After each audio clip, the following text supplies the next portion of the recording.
دوسری بات یہ ہے کہ ہمارے ہندوستان کے بڑے علماء میں حضرت مولانا انور شاہ کشمیری دارالعلوم دیوبند کے صدر المدرسین آیت من آیات اللہ، انہوں نے شرح ترمذی کے اندر لکھا ہے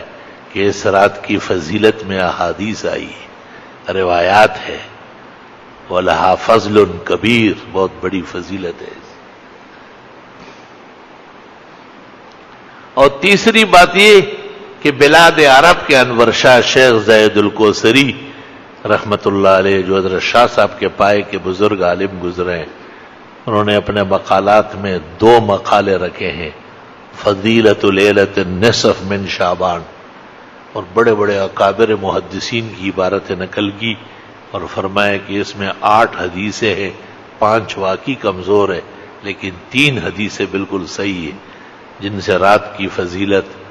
اور دن کے روزے کا استحباب معلوم ہوتا ہے۔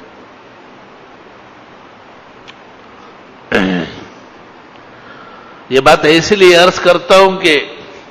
بعض روایات میں ہے کہ ایک مسئلہ سیکھنا 100 رکعت نوافل کے برابر ہے، تو مسئلے سیکھو، 100 رکعت تم کب پڑھو گے؟ 2 دن اور بھی آ جاؤ تب بھی نہیں پڑھو گے۔ اور کہتے ہیں کہ علم کا ایک باب، جیسے تفسیر کا ایک باب، فضائل کا ایک باب، اس کی اہمیت کا ایک باب، اس کی فضیلت کا ایک باب، اس رات کے ثبوت کا ایک باب، اس رات کے آداب و احترام اور اس میں اعتدال اور میانہ روی کا ایک باب اگر سمجھ لیا جائے تو 1000 رکعت نوافل کا ثواب ملتا ہے۔ یا اللہ! تو میں نے بھی اس خیال سے کہ آج کی نشست میں اسی سے متعلق مسائل بیان کرتا ہوں تاکہ ہمارے بھائیوں کو اور ان کے توسط سے ہماری بہنوں کو، بیٹیوں کو اور بھاوجوں کو بھی گھروں میں علم کی روشنی نصیب ہو جائے اور وہ بھی 100 رکعت نوافل اور 1000 رکعت نوافل کا ثواب حاصل کر لے۔ یہ اللہ کے احسانات کے قبیل میں سے ہیں۔ جس طرح آدمی کتنی محنت کرتا ہے اور کتنی مشقت کرتا ہے اور وہ اول سے لے کے اخیر تک قرآن شریف پڑھتا ہے، ایک قرآن پڑھ لیا، بہت بڑا کام ہے، اللہ نصیب فرمائے۔ لیکن حدیث میں کہ سورہ اخلاص ثلث قرآن ہے، 1/3 ہے،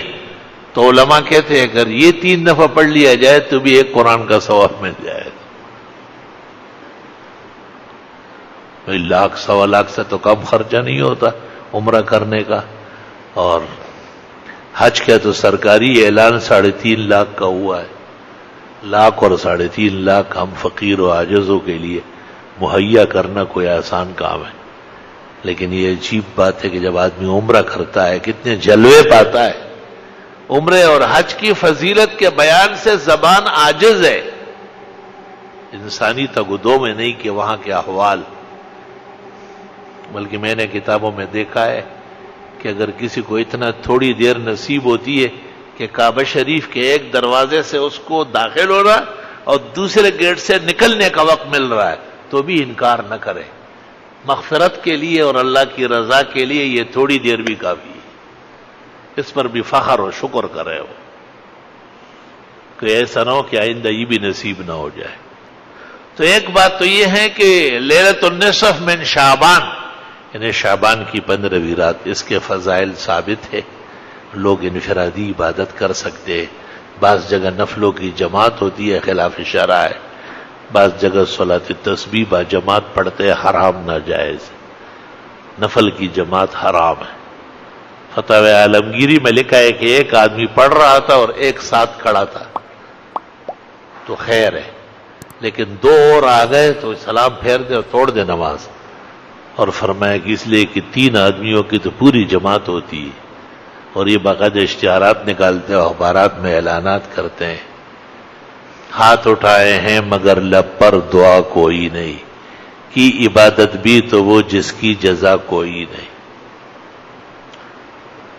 اللہ تعالیٰ بدعات سے اور فسق و فجور سے اور خاص کر عبادت کے رنگ میں محفوظ فرمائیں۔ یہ جو پٹاخے پھوٹتے ہیں اور ان راتوں کے اندر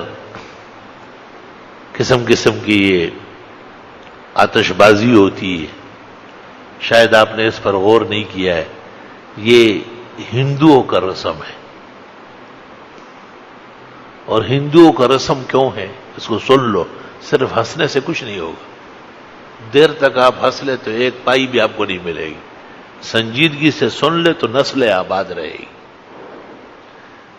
چونکہ اسلام میں یہ ہے کہ متبرک راتوں کے اندر سکون ہو، آرام اور راحت ہو۔ بخاری شریف میں ہے رسول اکرم صلی اللہ علیہ وسلم اپنے گھر سے نکلے اور مسجد نبوی آ رہے تھے کچھ ضروری مسئلہ بیان کرنے کے لیے۔ آپ نے راستے میں دیکھا کہ دو مسلمان ایک دوسرے کے ساتھ تو میں کر رہے تھے اور غصے ہو رہے تھے۔ آپ بہت غمگین ہو کر کے آئے، ممبر پر بیٹھ گئے اور آپ نے کہا کہ مجھ سے وعدہ ہوا تھا کہ لیلۃ القدر کی متعین گھڑی کہ وہ 21ویں ہے یا 23ویں، 25 ہے یا 27 یا 29، ایک ہی رات متعین کر کے دوں گا۔ لیکن میں نے دیکھا کہ دو آدمی راستے میں زور زور سے چلا کے ایک دوسرے پر گرم ہو رہے تھے۔ حق تعالیٰ نے مجھے کہا کہ اب ضرورت نہیں ہے اس امت کو دینے کی، ان کے ہاں تو ایسی بے اعتدالی، دونوں صحابہ تھے، مسلمان تھے، بے قصور تھا، ان کو معلوم نہیں تھا کہ ہماری اس غلطی سے اتنی بڑی پکڑ ہوگی۔ اور یہ چونکہ مسلمانوں نے اس رات کو بڑی محبوبیت سے، بڑے سکون سے منانے کی کوشش کی۔ آگے دلیل سن لو۔ دوسری دلیل یہ کہ ہماری فقہ میں ہے کہ متبرک راتیں مسجد میں منانا مکروہ ہے، اجتماع کرنا مسجدوں میں کراہت سے خالی نہیں ہے۔ نور الاضاء فقہ کی پہلی کتاب ہے، اس کی عبارت سن لو، وَيُكْرَهُ إِحْيَاءُ اللَّيَالِيِ الْمُتَبَرِّكَةِ وَاجْتِمَاعُهَا فِي الْمَسَاجِدِ، متبرک راتوں کے لیے اکٹھے ہونا اور ساری رات مسجدوں میں جاگنا یہ مکروہ ہے، کیونکہ اس میں بھی ہڑبونگ پیدا ہوتی ہے، اس میں بھی بدنظمی ہوتی ہے، وہاں ایک لیٹا ہوا ہے، ادھر ایک پڑا ہوا ہے۔ چونکہ مسلمانوں کے ہاں متبرک راتوں کے اندر بڑا سکون، بڑی راحت اور بڑا وقار کے ساتھ راتیں منائی جاتی تھی، اس واسطے ہندوؤں نے پٹاخے پھوٹنا اور شرشریاں چھوڑنا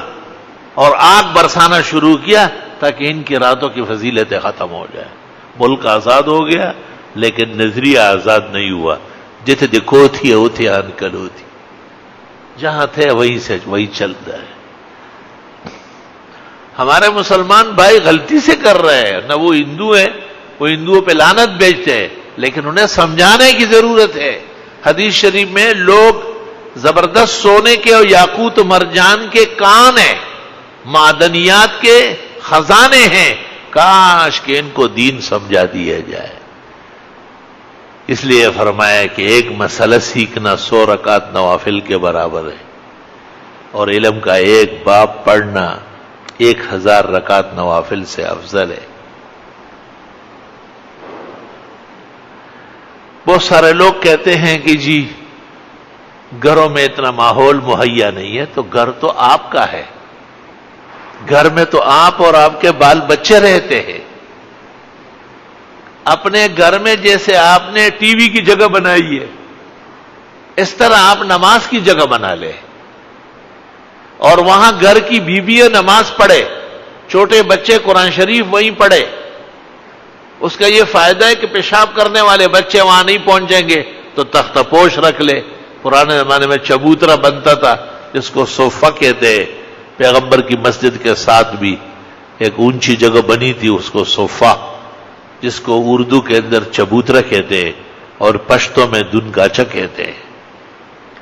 تاکہ گھر کی مرغیاں وہاں جا کے بیٹ نہ کرے، چھوٹے بچے رینگتے وہاں جا کے پیشاب نہ کرے، تو گھر کے اندر عبادت کی جگہ تو ہونا چاہیے۔ قرآن کریم سورۃ یونس میں ہے کہ حضرت موسیٰ علیہ السلام نے فرعون کے مقابلے میں بنی اسرائیل کو کہا تھا کہ اپنے گھروں کے اندر نماز کی جگہ بنا لو۔ علماء دین کہتے ہیں کہ فرعون ان کو باہر مسجد نہیں بننے دیتا اور نہ مسجد میں نماز پڑھنے دیتا، تو حضرت موسیٰ علیہ السلام نے کہا کہ اپنے گھروں کو ایسا بنا لو جس میں عبادت کرنا آسان ہو۔